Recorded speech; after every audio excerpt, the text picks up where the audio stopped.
সুপ্রিয় শিক্ষার্থীরা, আশা করি সকলে ভালো আছো, সুস্থ আছো। সবাইকে শুভ সকাল জানিয়ে আজকের পদার্থবিজ্ঞান অনলাইন ক্লাস শুরু করছি। আমরা পড়ছি পদার্থবিজ্ঞান প্রথম পত্রের তৃতীয় অধ্যায়। তৃতীয় অধ্যায়টির নাম গতিবিদ্যা। ঠিক আছে, তাহলে এই অধ্যায়ে ইতোমধ্যেই আমরা প্রাস সংক্রান্ত বিষয়গুলো শেষ করেছি এবং প্রাস সংক্রান্ত একটা সৃজনশীল প্রশ্ন ইতোমধ্যে দেখেছি এবং তোমাদের একটি হোমওয়ার্কও দেওয়া ছিল। তোমরা অনেকেই হোমওয়ার্কটা খুব ভালোভাবেই সম্পন্ন করেছো। যারা হোমওয়ার্কটা পাঠিয়েছো তাদেরকে এই ভিডিওর মাধ্যমে অসংখ্য অসংখ্য ধন্যবাদ জানাচ্ছি। তোমাদের হোমওয়ার্কগুলোতে আমি কিছুটা চেক করে লাইকও দিয়েছি, আর যারা একটু দেরিতে হোমওয়ার্ক দাও তাদেরটা আসলে আর চেক করা হয় না, কারণ নতুন একটা চলে আসলে ওটা আর চেক করা হয় না। তারপর আমি দেখব তোমাদের ভিডিওগুলো, হোমওয়ার্কগুলো আমি চেক করব নিশ্চয়ই। তো আজকে আমরা তারই পরিক্রমায় আমরা আজকে আরও একটা প্রাস সংক্রান্ত নমুনা সৃজনশীল প্রশ্ন এবং তার সমাধান দেখব। তাহলে প্রিয় শিক্ষার্থীরা, চলো দেখে আসি আজকে আমাদের আরও একটি প্রাস সংক্রান্ত নমুনা সৃজনশীল প্রশ্ন এবং তার সমাধান।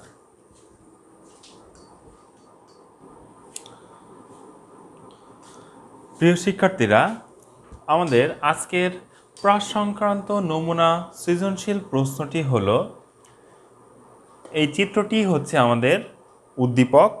এই উদ্দীপকে দেখতে পাচ্ছ যে দুইটা অক্ষ, একটা হচ্ছে OX এবং একটা হচ্ছে OY, এবং একটি বস্তুকে ও বিন্দু থেকে নিক্ষেপ করা হয়েছে, অর্থাৎ ও বিন্দুটি হচ্ছে আমাদের নিক্ষেপণ বিন্দু। ওকে, এখন ও বিন্দু থেকে 1 সেকেন্ড পরে দেখো একটি প্রাস 1 সেকেন্ড পর যখন পি বিন্দুতে পৌঁছায়, তার মানে প্রাসটি বা নিক্ষিপ্ত বস্তুটি 1 সেকেন্ড সময়ে ও থেকে পি বিন্দুতে এসছে, ও থেকে পি বিন্দুতে এসছে। এখন এই পি বিন্দুতে অবস্থান ভেক্টর দেওয়া আছে, এই পি বিন্দুতে অবস্থান ভেক্টর ওপি ভেক্টর দেওয়া আছে 23i hat plus 10j hat। Okay, তাহলে এখন আমাদের প্রশ্নগুলো হলো, ক নম্বর প্রশ্ন, প্রাস কি? খ নম্বর প্রশ্নটি হলো, প্রাসের গতিপথের সর্বোচ্চ বিন্দুতে গতিশক্তি সর্বনিম্ন হয় কেন, ব্যাখ্যা করো। ঠিক আছে, গ নম্বর প্রশ্নটি হলো, প্রাসটির নিক্ষেপণ কোণ নির্ণয় করো। একটু খেয়াল করে দেখো, অন্যান্য অঙ্ক থেকে এই অঙ্কটা একটু খেয়াল করে দেখো। এই অঙ্কটাতে কোনো নিক্ষিপ্ত বেগ দেওয়া নাই, নিক্ষেপণ কোণও দেওয়া নাই। ঠিক আছে, তাহলে এখন আমাদের গ নম্বর প্রশ্নে যেটি করতে হবে, প্রাসটির নিক্ষেপণ কোণ নির্ণয় করতে হবে। ওকে, এবং ঘ নম্বর প্রশ্নটি হলো, প্রাসটির সর্বোচ্চ বিন্দুর গতিশক্তি এবং পি বিন্দুর গতিশক্তি অপেক্ষা কম না বেশি গাণিতিকভাবে বিশ্লেষণ করো। তাহলে পি বিন্দুতে আমাদের বেগ বের করতে হবে। গতিশক্তি কার সাথে রিলেটেড? গতিশক্তি হচ্ছে বস্তুটির বেগের সাথে রিলেটেড। আমরা জানি গতিশক্তি equal to KE equal to half of mv square. তার মানে যেহেতু বস্তুটা একটাই বস্তু, তার ভর সেম, তাহলে তার বিভিন্ন অবস্থানে বেগের জন্য গতিশক্তির ভিন্নতা দেখা যায়। ওকে, তাহলে আমাদের সেই বেগ নির্ণয়ের মাধ্যমে এই গতিশক্তির সর্বোচ্চ কিনা সেই বিষয়টি আমাদের ব্যাখ্যা করতে হবে গাণিতিকভাবে। তাহলে এই হলো আমাদের আজকের প্রাস সংক্রান্ত নমুনা সৃজনশীল প্রশ্ন। তাহলে চলো প্রিয় শিক্ষার্থীরা, আমরা এই প্রশ্নটির সমাধান করে ফেলি।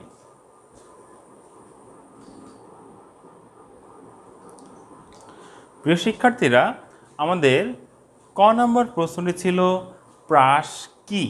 ঠিক আছে, তাহলে এর উত্তর হলো, কোনো বস্তুকে অনুভূমিকের সাথে তির্যকভাবে কোনো স্থানে নিক্ষেপ করা হলে নিক্ষিপ্ত বস্তুটিকে বলা হয় প্রাস বা প্রক্ষেপথ।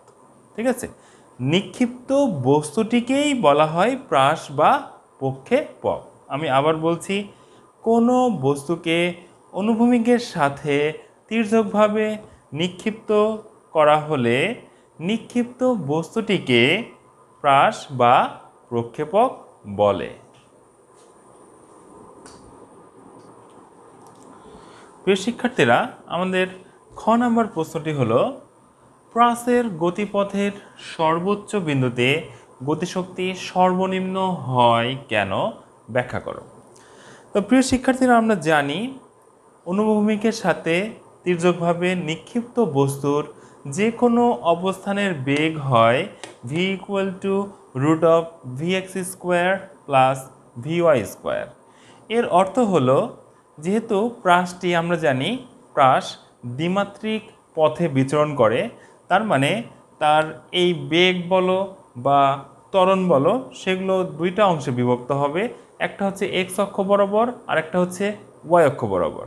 ঠিক আছে, তাহলে যে কোনো অবস্থানের বেগ হবে তার এক্স অংশের বেগ এবং ওয়াই অংশের বেগের সমন্বয়ে, এই সূত্রের মাধ্যমে।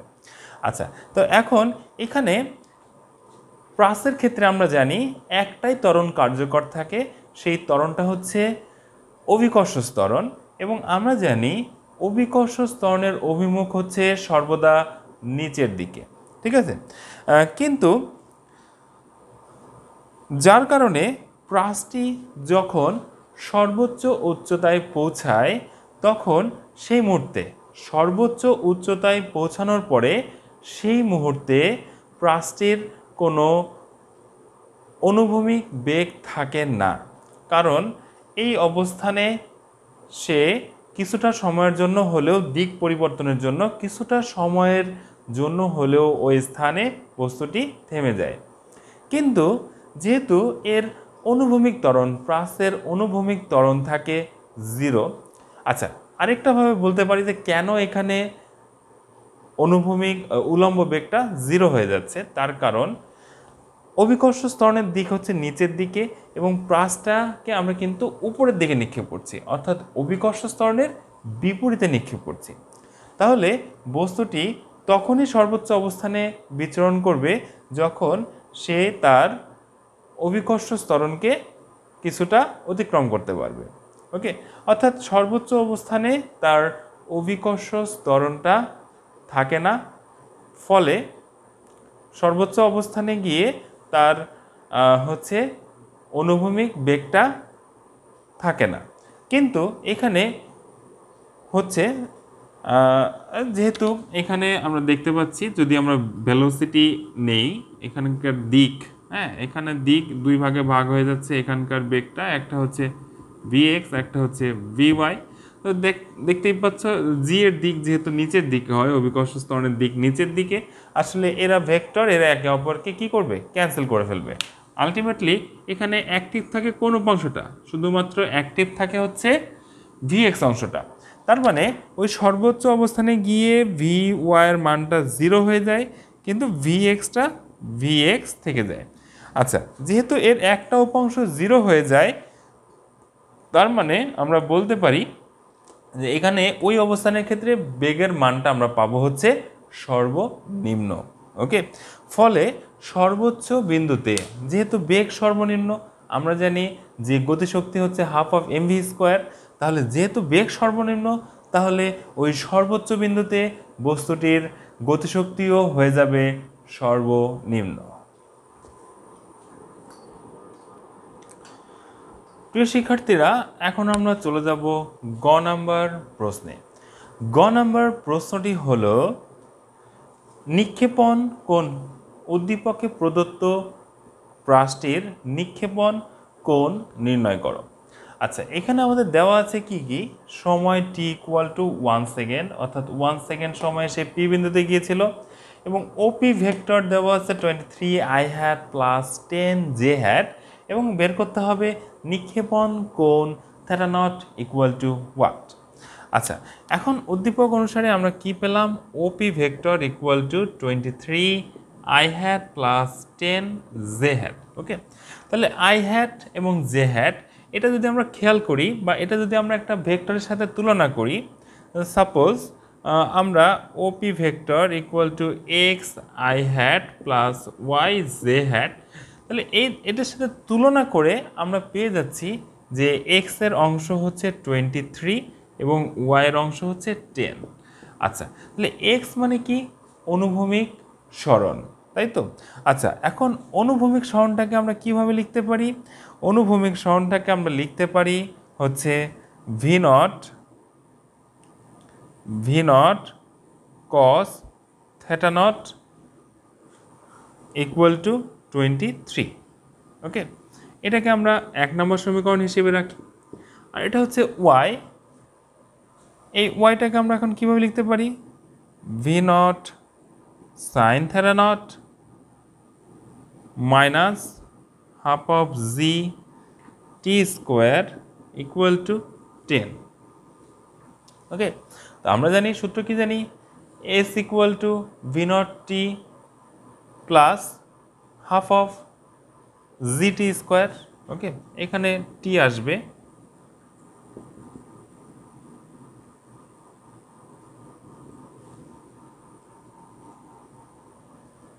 Equal to 23।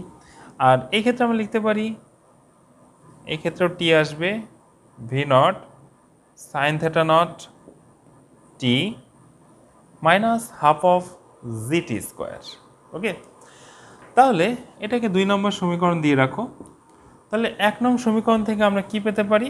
দেখো, 1 নং সমীকরণ থেকে আমরা আদি বেগের মানটা বের করতে পারবো। ওকে, আচ্ছা, আদি বেগের মানটা না, এই সমীকরণটাকে আমরা যদি টি এর মান বসাই, টি এর মান বসালে 1 সেকেন্ডের জন্য আমরা বসাতে পারি V not cos theta not equal to 23। ওকে, এটা 3 নম্বর সমীকরণ, টি এর মান 1 সেকেন্ড বসিয়ে। আচ্ছা, যেহেতু এটা পি অবস্থানের জন্য অবস্থান ভেক্টর, তাই আমরা এই টি পি অবস্থানে যেতে কত সময় লেগেছে সেই সময়টা আমরা ব্যবহার করলাম। এবং 2 নম্বর সমীকরণ থেকে আমরা লিখতে পারি V not sine theta nought T এর মান 1 minus half of 9.8 into 1 square equal to 10। Okay, তার মানে এটাকে আমরা লিখতে পারি V not sine theta not equal to 14.9। এটা 4 নম্বর সমীকরণ। তাহলে আশা করি সমীকরণগুলো বুঝতে পেরেছো। এখানে টি এর মান এবং অভিকর্ষ ত্বরণ জি এর মান বসিয়েছি। তাহলে 3 নম্বর এবং 4 নম্বর সমীকরণটা আমরা আলাদাভাবে লিখে নিচ্ছি। প্রিয়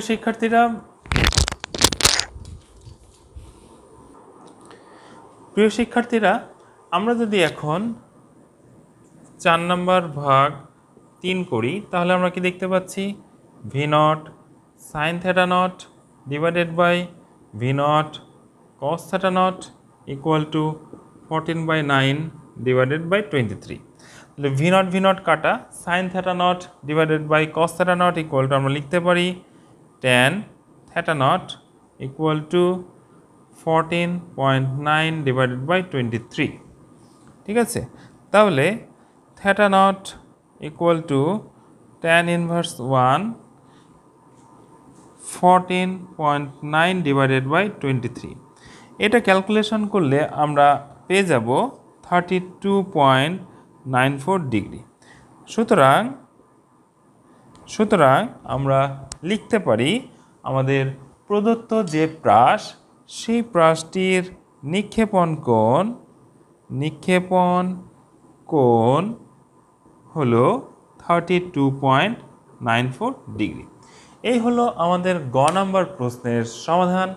আশা করি প্রিয় শিক্ষার্থীরা তোমরা বিষয়টি বুঝতে পেরেছ। আর কেউ যদি কোনো বিষয় না বুঝে থাকো, একটু কষ্ট করে কমেন্টসে তোমার সমস্যাটি লিখে পাঠাবে। ঠিক আছে, অবশ্যই যে লেকচার সেই লেকচারের জন্য তুমি লিখে পাঠাবে প্রবলেম, যে এই লেকচারের এই জায়গাটা আমি বুঝতে পারিনি। ঠিক আছে, আচ্ছা, তাহলে আমরা এখন চলে যাব আমাদের পরবর্তী অঙ্কে। প্রিয় শিক্ষার্থীরা, এখন আমরা চলে যাব ঘ নাম্বার প্রশ্নের সমাধানে। ঘ নাম্বার প্রশ্নটিতে ছিল যে উদ্দীপকের প্রাসটির সর্বোচ্চ বিন্দুতে গতিশক্তি পি বিন্দুর গতিশক্তি অপেক্ষা কম হবে না বেশি হবে, এই বিষয়টা আমাদেরকে গাণিতিকভাবে বিশ্লেষণ করতে হবে। এখন এর আগেও বলেছি গতিশক্তি মানে হাফ অফ mv স্কোয়ার। যেহেতু প্রাসের বস্তুটা একটাই বস্তু, তাই এখানে m এর মান সবসময় সমান হবে। তাহলে গতিশক্তিটা নির্ভর করবে ওই বস্তুটির বা ওই অবস্থানের বেগের উপরে। ঠিক আছে, যে অবস্থানের বেগ বেশি হবে তার গতিশক্তি বেশি হবে, যে অবস্থানের বেগ কম হবে তার গতিশক্তি কম হবে। তাহলে আমরা এখন ফার্স্টে যে কাজটা করব, পি বিন্দুতে বস্তুটির বেগ নির্ণয় করব। ঠিক আছে, তো বেগ নির্ণয় করতে গেলে আমাদের যে বিষয়টি লাগবে সেটি হলো সময় t equal to 1 second, P বিন্দুর জন্য সময় t ইকুয়াল টু 1 সেকেন্ড, এবং নিক্ষেপণ কোণ থিটা নট ইকুয়াল টু আমরা গ থেকে পেয়েছি 32.94 ডিগ্রি। এবং এখানে আরেকটা বিষয় আমাদের লাগবে, সেটা হচ্ছে আদি বেগ। একটু গ নাম্বার প্রশ্নের যে সমীকরণ, 4 নাম্বার যে সমীকরণ সেটা ছিল, সেটা একটু মনে করো, V naught cos theta not equal to 23, তাই তো? আচ্ছা, এখানে এখন আমাদের থিটা নটটা জানা, তাহলে থিটা নটের মান বসিয়ে আমরা আদি বেগটা বের করতে পারবো। তাহলে আমরা করে ফেলি। তাহলে V nought equal to 23 divided by cos 32.94 degree. Okay, এখন এটাকে যদি আমরা ক্যালকুলেশন করি তাহলে আমরা পেয়ে যাই 27.4 মিটার পার সেকেন্ড। অর্থাৎ উদ্দীপকের যে প্রাস রয়েছে তার আদিবেগ হচ্ছে V nought equal to 27.4 metre per second, এবং এর নিক্ষেপণ কোণ theta not equal to 32.94 degree. Okay, এখন পি অবস্থানে বস্তুটির বেগ দুই ভাগে ভাগ হয়ে গেছে। আচ্ছা, এখন পি অবস্থানে বস্তুটির বেগ যদি ভি হয়, অবস্থানে বস্তুটির বেগ ভি ইকুয়াল টু আমরা জানি V X square plus V Y square, অর্থাৎ টি সময় পরে প্রাসটির বেগের অনুভূমিক উপাংশ ভি এক্স এবং উলম্ব উপাংশ হচ্ছে ভি ওয়াই। এখন আমাদের যেটা করতে হবে, ভি এক্স এবং ভি ওয়াই নির্ণয় করতে হবে, তারপর তার মান আমরা এই বেগের ইকুয়েশনে বসিয়ে দেব। ওকে, তাহলে চলো আমরা পড়ে ফেলি। নিক্ষেপণ বেগ V nought equal to 27.4 metre per second. Okay, আচ্ছা প্রিয় শিক্ষার্থীরা, পি বিন্দুতে বেগের অনুভূমিক উপাংশ V X equal to V not cos theta nought. Okay, তাহলে আমরা যদি মান বসিয়ে দেই তাহলে আমরা পেয়ে যাচ্ছি 27.4 ইন্টু কস 32.94 ডিগ্রি। ওকে, তাহলে এটা ক্যালকুলেট করলে আমরা কত পাই? তাহলে প্রিয় শিক্ষার্থীরা, আমরা ভি এক্সের মান পেয়ে যাচ্ছি 22.995 মিটার পার সেকেন্ড, এবং অনুভূমিক উলম্ব উপাংশ ভি ওয়াই ইকুয়াল টু আমরা লিখতে পারি V not sine theta nought minus GT. Okay, তাহলে এইগুলো মানগুলো বসিয়ে দিয়ে আমরা মান পেয়ে যাচ্ছি 5.099 মিটার পার সেকেন্ড। এখন এই ভি এক্স এবং ভি ওয়াই এর মানটা আমরা বসিয়ে দেব ভি এর সমীকরণে, অর্থাৎ V equal to root of V X square plus V Y square, এইখানে আমরা মানটা বসিয়ে দেব। প্রিয় শিক্ষার্থীরা, তাহলে আমরা ভি এক্স এবং ভি ওয়াই এর মান বসিয়ে ক্যালকুলেট করে আমরা পি বিন্দুতে বস্তুটির বেগ পেয়ে গেলাম 23.55 মিটার পার সেকেন্ড। এই হলো আমাদের পি বিন্দুতে বস্তুটির বেগ। ঠিক আছে, এখন আমরা বেগ নির্ণয় করব সর্বোচ্চ বিন্দুর। তাহলে সর্বোচ্চ বিন্দুর ক্ষেত্রে আমরা আগেই বলেছি যে কোনো উলম্ব বেগ থাকে না, অর্থাৎ ভি ওয়াই এর মান থাকে না। তাহলে সর্বোচ্চ বিন্দুতে প্রাসটির সম্পূর্ণ বেগটাই হচ্ছে অনুভূমিক বেগ। ঠিক আছে, তাহলে সেই অনুভূমিক বেগ সর্বোচ্চ বিন্দুতে বেগ ভি এম ইকুয়াল টু হবে V not cos theta nought. আচ্ছা, V not cos theta nought এটা যদি আমরা ক্যালকুলেট করি 27.4 ইন্টু কস 32.94 ডিগ্রি, তাহলে এটা আমরা পেয়ে যাব 23 মিটার পার সেকেন্ড। ওকে, তাহলে প্রিয় শিক্ষার্থীরা তোমরা দেখতে পাচ্ছ পি বিন্দুতে বস্তুটির বেগ হচ্ছে 23.55 মিটার পার সেকেন্ড, কিন্তু সর্বোচ্চ বিন্দুতে বস্তুটির বেগ vm equal to 23 metre per second. তাহলে আমরা যদি তুলনা করি তাহলে দেখতে পাচ্ছি যে vm is less than v, অর্থাৎ পি বিন্দুতে বস্তুটির বেগ সর্বোচ্চ বিন্দুতে বস্তুটির বেগ অপেক্ষা বড়, অথবা আমরা বলতে পারি সর্বোচ্চ বিন্দুতে বস্তুটির বেগ বা প্রাসটির বেগ পি বিন্দুতে। আচ্ছা, তাহলে আমরা এর আগেই বলেছি যে বিন্দুর বেগ বেশি তার গতিশক্তি বেশি, যে বিন্দুর বেগ কম তার গতিশক্তি কম। তাহলে যেহেতু সর্বোচ্চ বিন্দুতে বেগ সর্বনিম্ন বা কম, তাহলে সর্বোচ্চ বিন্দুতে গতিশক্তি হবে সর্বনিম্ন, এবং পি বিন্দুতে বেগটি হচ্ছে সর্বোচ্চ বিন্দুতে বেগ অপেক্ষা বেশি, অর্থাৎ পি বিন্দুর গতিশক্তি হবে সর্বোচ্চ বিন্দুর গতিশক্তি অপেক্ষা বেশি। সুতরাং সর্বোচ্চ বিন্দুতে বস্তুটির আমরা লিখতে পারি vm is less than v। সুতরাং সর্বোচ্চ বিন্দুতে গতিশক্তি পি বিন্দুর গতিশক্তি অপেক্ষা কম হবে। ঠিক আছে, তাহলে প্রিয় শিক্ষার্থীরা এই হলো আমাদের ঘ নাম্বার প্রশ্নের উত্তর, এবং এরই মধ্যে দিয়ে আমরা দেখতে পেলাম আজকে আমাদের নমুনা সৃজনশীল প্রশ্নের সম্পূর্ণ সমাধান। ঠিক আছে, তো প্রিয় শিক্ষার্থীরা আজকের ক্লাস এই পর্যন্তই। আর এই লেকচারের নিচেই ফার্স্ট কমেন্টে তোমাদের জন্য একটা হোমওয়ার্ক দেওয়া থাকবে।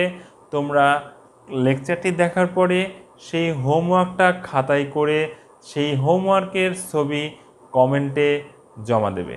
ঠিক আছে, অবশ্যই নিজেরা খাতায় করে রাখবে অবশ্যই, কারণ আমরা যে কোনো দিন খাতা তোমাদের চাইতে পারি যে তোমরা কি হোমওয়ার্ক করেছো, সেই খাতাগুলো চাইতে পারি, সিডাব্লিউ, সিওয়ার্ক, ক্লাস ওয়ার্ক বা হোমওয়ার্ক, সেগুলো আমরা চাইতে পারি। তো তার জন্য তোমাদের যদি আস্তে আস্তে এইভাবে প্রিপারেশন নিতে থাকো, ক্ষুদ্রভাবে তোমরা যদি কাজগুলো করে ফেলো, তাহলে তোমাদের জন্য অনেক সুবিধা হবে পরবর্তীতে। ঠিক আছে, এবং পরীক্ষার প্রিপারেশনও তো হয়ে যাচ্ছে। ওকে, আচ্ছা, তো তাহলে প্রিয় শিক্ষার্থীরা আজকে আমাদের পড়া এই পর্যন্তই। সকলে ভালো থাকো, সুস্থ থাকো, সকলকে অসংখ্য ধন্যবাদ।